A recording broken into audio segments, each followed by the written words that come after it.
everybody. Welcome to this edition of Abbey Research Reads. My name is Dr. Kristen, and I'm coming to you today with a brief review of the novel Lilac Girls, which I picked up in an airport because I had forgotten to charge my Kindle before a flight.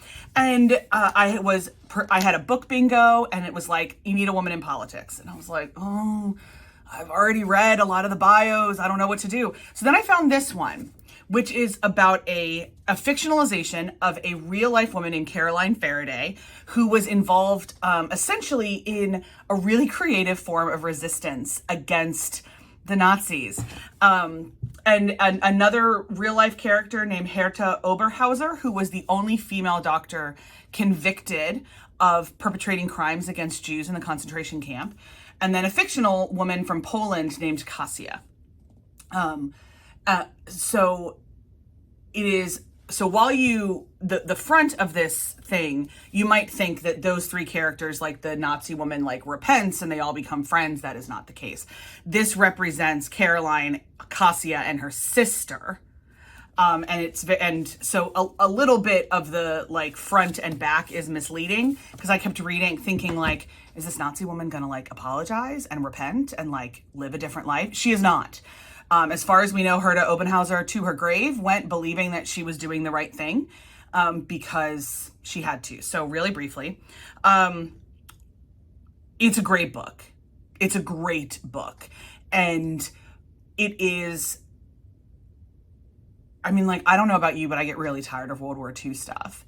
And a lot of it is because it romanticizes Nazism, or there's like a redemption story. Like, my least favorite trope that's happening in mainstream romance right now is like a Christian woman who like marries a Nazi and redeems the Nazi. Like, even if Herta had apologized and like tried to restitute her life, she still would have been a Nazi who committed war crimes and crimes against humanity against the people that she experimented on. And I don't, it would be very difficult for me to like buy a happy ending. But it's happening in a lot of books right now. And it's not my favorite way to talk about World War II. I like this way a lot, which is showing how ordinary, everyday women especially were fighting for what they believed in, as uncomfortable as Herta's chapters made me.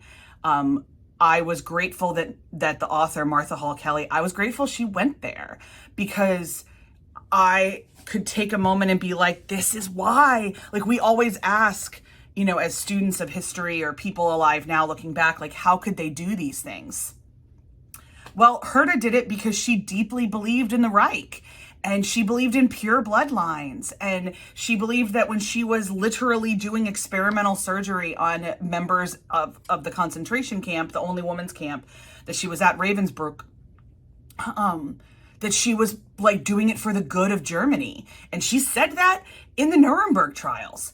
I mean, on the stand, when a lot of other people were obfuscating, she was like, no, I don't have any shame for doing this. I don't understand why I'm on trial. This was for the good of Germany. I did this for the good of Germany. And it's not my fault that you all don't see that. Hard to sit with. Like, I sat there on a plane and I was like, I hate her. And then as an empathy educator, I sat there and I was like, but I see where she got there. I see there was a lot of propaganda. There was a lot of, like, she was a teenager when Hitler was rising. And Kelly tells us, like, all the small ways that Hitler had been kind of enculturating the youth before the Reich even took over. And the propaganda machines and the pride and the way he really preyed into what it meant to be German. And how easy it was for somebody who was already full of national pride in some way to tip into this. Should Herta ever be forgiven for what she did?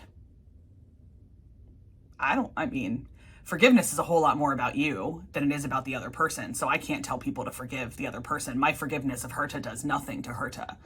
Am I thrilled she was held accountable? Yes.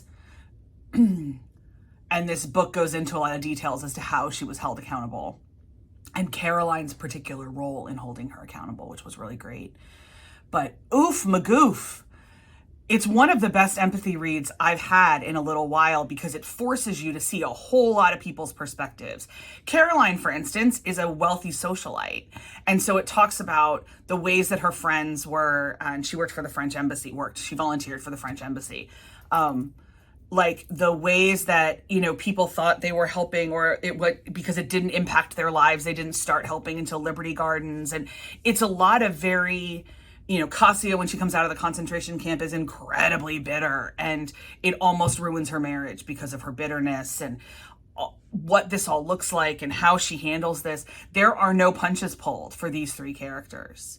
There is no softening of them to make them more palatable. There is just, this is who they are as complicated humans, which makes it one of the richest empathy reads that I can recommend.